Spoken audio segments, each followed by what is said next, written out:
大家好，今日我想教大家一個床上運動，直腳抬腿。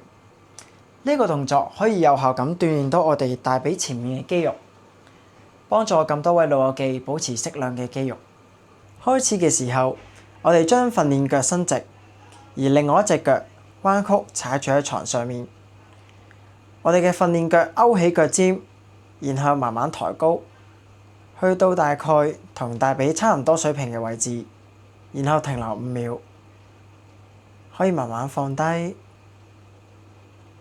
重複呢個動作大概8至10次，8次10次為之一組，可以做1至2組。然後我哋就做第二隻腳，第二隻腳同樣都係屈曲隻腳，勾起腳尖，升高。如果係一啲體能比較弱嘅長者去做，我建議開頭每星期做2至3日，等佢哋嘅肌肉有充足嘅時間去恢復。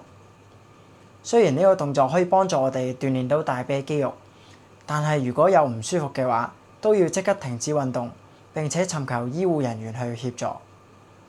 多謝咁多位。感謝觀看，記得點讚關注我。